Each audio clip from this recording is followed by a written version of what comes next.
Baik, terima kasih. Bismillah, Alhamdulillah, wassalatu wassalamu ala rasulillah.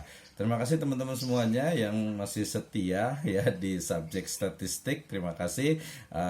We will discuss about the statistic in the Holy Quran. Ini hal yang menarik sekali dan mungkin akan merangsang kita ya, dalam artian menstimulus kita untuk banyak ternyata descriptive statistik itu ternyata ada juga ya ternyata di dalam Al-Quran. Oke, kita lihat ya. Ini adalah statistik deskriptif ya, di mana kita lihat ternyata kata dunia ya, ad-dunya ya, di dalam Al-Quran itu terdapat 115 kali. Dan ini ya ternyata sama dengan kata-kata akhirat yang terdapatnya itu sebanyak 115 kali. Nah, artinya dunia dan akhirat yang dia itu adalah dua kata yang sifatnya itu antonim, bertentangan, ternyata memiliki jumlah ataupun numbers yang sama ya, 115.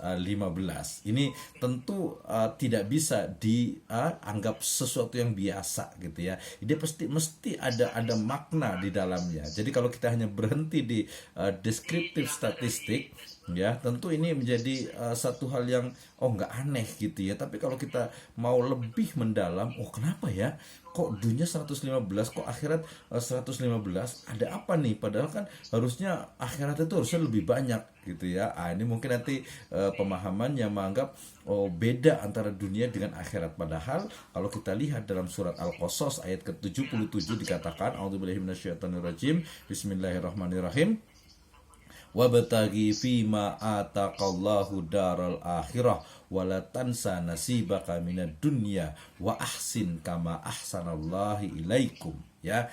Wabtaghi fima ataqallahu daral akhirah, maka carilah oleh kalian, oleh kita semuanya darul akhirah, kebahagiaan di akhirat. Kemudian apa? Walatansa nasibaka minad dunya. Tapi jangan lupa juga kehidupan, kebahagiaan yang di dunia ini. Kenapa? Karena nanti kebahagiaan di dunia dia mestinya dia ada correlation ya, ada correlation dengan kebahagiaan di akhirat. Ya, kenapa? Karena kebahagiaan yang dicari dalam Islam itu adalah kebahagiaan hakiki yang bukan hanya melihat atau hanya mengikuti hawa saja. Ini kayak pengajian ya, Ustaz dan Ustazah semuanya udah biasa nih. Tapi ini kita menjadi satu hal yang menurut saya, I think is very interesting. Ini menarik kalau menurut saya gitu ya. Ini the first fact ya, fakta pertama. Nah, yang kedua, ternyata kata al-hayat ya ataupun kehidupan ya di dalam Al-Qur'an itu ternyata ada 145 ya, ternyata ada 145. Dan al-maut ya, kematian itu pun terdapat juga 145 kali. Nah, ini berarti bahwa bahwa yang namanya kehidupan dengan kematian ya memang sesuatu yang sifatnya itu sesuatu yang tidak bisa dipisahkan ya kan ya.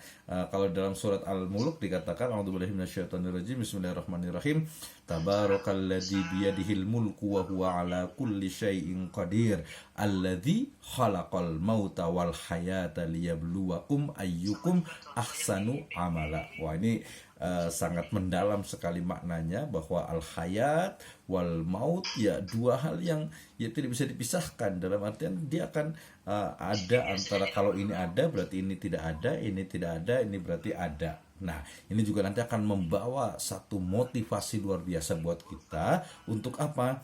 Ya, kalau kita ingin hidup, ya berarti harus siap mati juga. Ya, kalau kita siap mati juga kita berarti harus memanfaatkan kehidupan kita. Wah, itu kata ustaz nih gitu ya. Ustaz dan ustazah, kita belajar sama-sama. Tapi memang banyak hal yang menarik terkait dengan al-hayat wal maut, antara kehidupan dengan kematian yang disebutkan 145 kali di dalam Al-Qur'an. Oke, next yang berikutnya juga menarik juga ketika ternyata kalimat malaikah atau mungkin juga al-malik, atau dalam artian itu malaikat, ya ternyata disebutkan dia sebanyak 88 kali.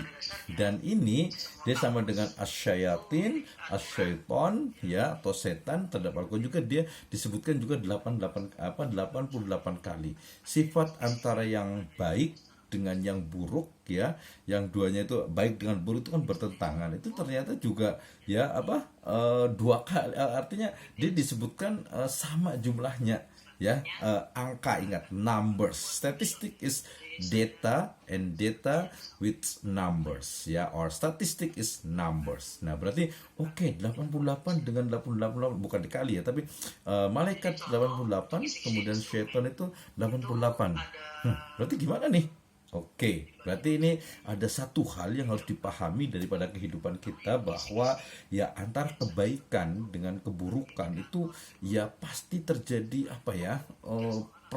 percaturan, ataupun juga disebut dengan dengan pergulatan, dan juga ya saling mempengaruhi, ya, yang nanti ujungnya nanti adalah ya tentu saja kematian, gitu ya. Dalam artian kalau selama kita itu hidup di dunia, pasti di sana ada kebaikan, ada keburukan, ya, sehingga kemudian benarlah sabda Nabi SAW ketika beliau bersabda kullu bani Adam khotoun, ya, bahwasanya anak cucu Adam, manusia ini pasti ya pernah melakukan kesalahan. Wa khairul khotoun atau khotoin at-tawwabun, sebaik-baik orang yang berbuat salah itu adalah orang yang segera bertaubat. Nah maknanya berarti ketika kita melihat seseorang, ketika melihat sesuatu, maka gunakan dua perspektif ini, perspektif baik dan perspektif buruk. Maksud saya bukan perspektif buruk, bukan suudon, bukan ya, bukan buruk sangka, tetapi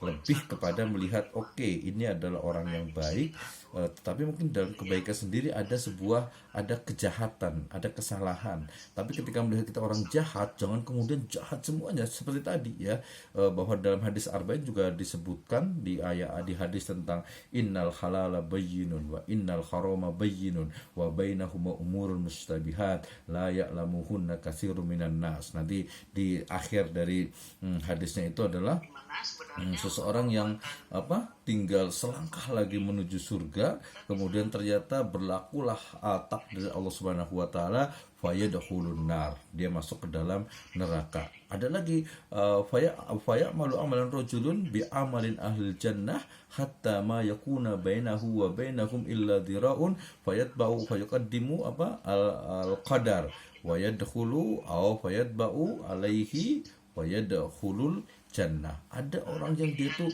berbuat jahat gitu ya, tetapi kemudian jarak antara dia dengan neraka itu tinggal 1 dhira gitu ya, tetapi kemudian takdir Allah Subhanahu wa taala itu mendahului dalam artian berbeda, maka kemudian dia berbuat satu amalan, maka kemudian dia masuk ke dalam surga.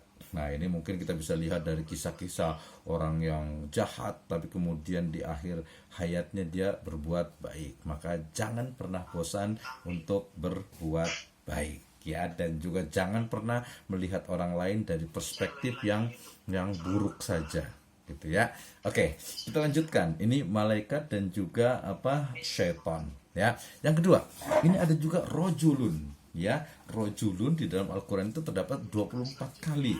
Rojul, rijal. Ternyata almar'u ataupun an-nisa itu kalau dihitung juga itu juga jumlahnya 24. Nah ini juga menjadi hal yang menarik juga, jumlah antara laki-laki dan perempuan. Tadi saya menyebutkan dengan istilah bahwasanya ya laki-laki dan perempuan ya sama gitu ya, dalam artian itu dia tidak ada laki-laki itu lebih mulia, tidak ada perempuan lebih mulia.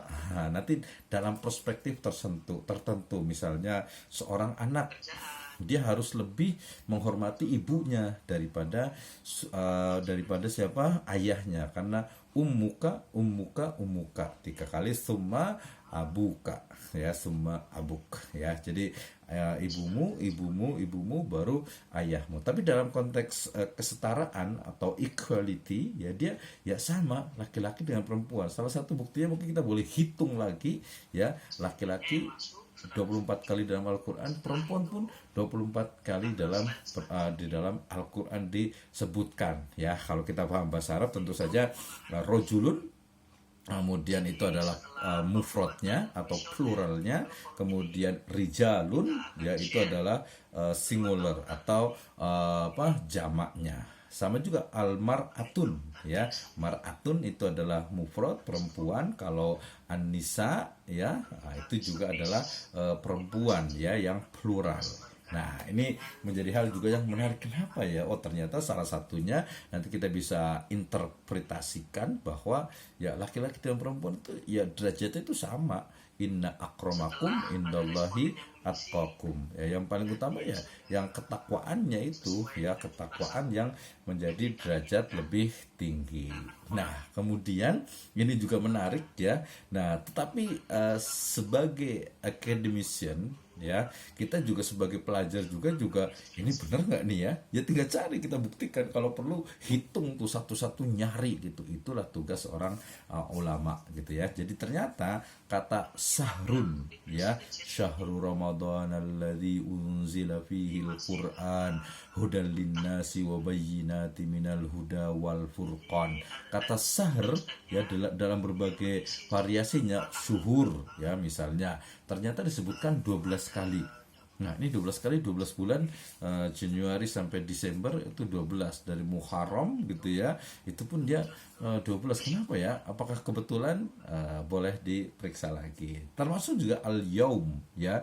Al-yaum, kemudian ayam, ya, kemudian yaumun, baik dia sifatnya itu nakiroh, general, ataupun sudah spesifik, ya, al-yaum, ya, al-yauma akmaltu lakum dinakum wa atmamtu alaikum ni'mati wa raditu lakumul islam dina. Ternyata juga disebutkan 365 kali ya dalam berbagai variasinya. Nah, ini menjadi hal tentu saja yang sangat menarik sekali ya, bahwa 1 tahun 12 bulan 365 hari ya, ini jika bulan Februari adalah 28 hari ya. Nah, ini jadi hal yang menarik nih untuk kita diskusikan.